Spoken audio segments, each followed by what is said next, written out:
a stockholder, and I'm happy about one. But here's the thing. Where are you from, Alyssa? Oh, all the way from San Diego. Isn't that nice? Now, is it a... Oh, all right already. Get on with it. Sally! Y'all, give Alyssa a big round of applause. Yeah, let's go for Alyssa. You're going to be contestant number 1. Stand right there for us. That's right. And now it's time to hear from contestant number 2, Sally Mae. Thank you. My name is Sally Mae McGillicuddy, and I was born. My sign is a Taurus, but my name is... The person that I most resemble is... Bigfoot. Easy, Clem. Now, ladies, as I said, our damsel needs to be graceful and demure, so I tell you what, as part of the audition, let us see your graceful, beautiful walk. Oh, good idea. All right, Alyssa, you are contestant number 1, okay? So you're going to go first. Now, don't worry, it's going to be real easy. All you're going to do is when I say go, you're just going to walk from right there over here towards the mayor, turn around and walk right on back. And Mr. Pettibone here is going to play some music to inspire you. All right, Alyssa, so here we go. Ready, and walk. She's graceful. She's all the way from San Diego. She's Alyssa. All right, Sally. All right. You better stay over in that corner. All right, look, Sally, it's your turn, and Mr. Pettibone's going to play your theme music. All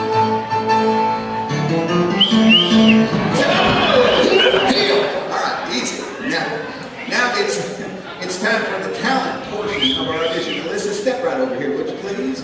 Now, do you have a special talent? Do you sing or dance, or you have a joke you can tell? Oh, I've got some real talent. I am the 3-time goat milking champion of the frontier. When I milk a goat, that thing knows it's been milked. Michael, some goat milking music. Wait! Stop! That's fantastic! Sally Mae, with your talent, yes, with that skill, you make a perfect yes, curtain puller, and Alyssa will be the lead in our show. Yeah! Let's hear it for Alyssa, everybody. curtain puller. You gonna make me a curtain puller? Well, honey, imagine your skill, and you need somebody to pull the curtain. And with all this talent, why on earth would you want to put me behind a curtain? Too easy. Listen, honey, you pull the curtain and you get to play all the supporting roles.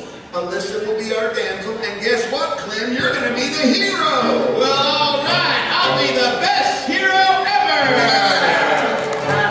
Clem, you will always be my hero. You are the only man for me. Did you hear that? He is my man. Oh, Sally. I've been watching you. Take this, T. Don't worry, Alyssa. She scares us, too. Just Clem, would you take her backstage and get her out of place? Now, ladies and gentlemen, it is time for our show. But before we begin, as I told you, it's a melodrama. So that means you have some duties as an audience. For example, when you see our hero, it's a hip parade. You try it. 1, 2, 3. And when you see our damsel, it's a big old sigh because she's so beautiful. Here we go, big sigh. 1, 2, 3. Wonderful. And I think y'all know what to do when you see the villain. It's a boo or a hiss. Let's try it. Boo. Can I have a hiss?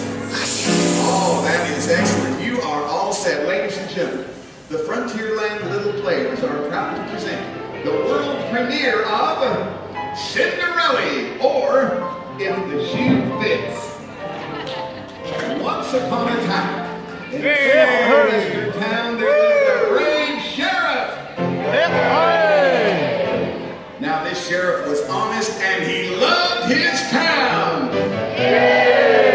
But what he wanted most of all was to find himself a bride. What I want most of all is to find myself a wife. I think I just said that. Anyway, on the far outskirts of town, on a small farm, lived a beautiful young lady named Cinderella. Now, Cinderella was sweet and lighthearted. She spent many days laughing the afternoon away. But this wasn't one of those days.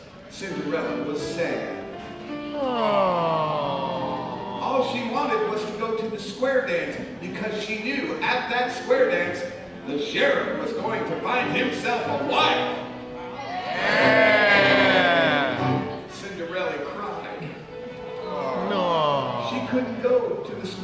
And do you know why? It was her evil stepmother. Oh, her stepmother was evil and vile. She had no beauty. She had no grace. Well, we got the perfect person for that role. Come on out here, you. Y'all can tell she's the villain because she's got that dark curly mustache. The evil stepmother laughed her evil laugh.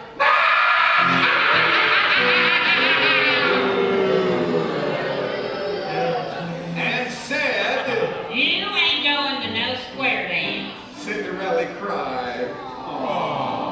Oh, please. You are going to go home, you're going to clean up, you're going to milk them cows, cook them chickens, flop them hogs. Who's gonna slop you? The evil stepmother laughed her evil laugh. And exited. Now Cinderella was a good girl and she did what she was told. She swept the floors. This is a freestyle sweep. She fed the chickens. Yeah.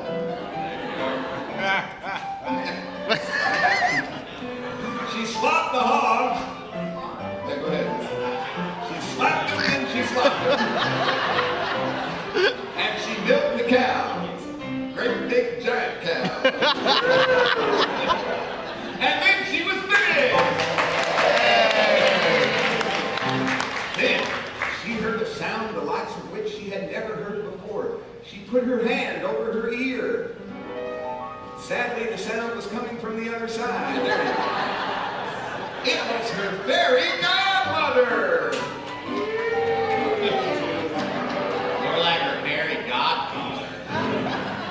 Now, with a wave of her wand, she was transformed into the princess of the prairie and whisked away to the square dance. She saw him, he saw her. They fell in love. They danced the night away. Yeah. Then, suddenly, the clock struck 12. Ding, ding, ding, ding, ding, ding. For the sake of time, the clock struck faster. Cinderella. All right. Cinderella was sad. She knew she had to be home by midnight. She ran away. But in her hurry, she left behind a dainty shoe. Then the sheriff had a brilliant idea. I know. I will take this shoe to every house in the land. I will try it on the foot of every damsel I meet. When I find the foot that fits the shoe, I will marry her and make her my wife. Hooray! And that is exactly what the sheriff did. He went from house to farmhouse, all over the town. He was having no luck at all. Then he came to the last farmhouse in the town. He went in, and there he saw a leg.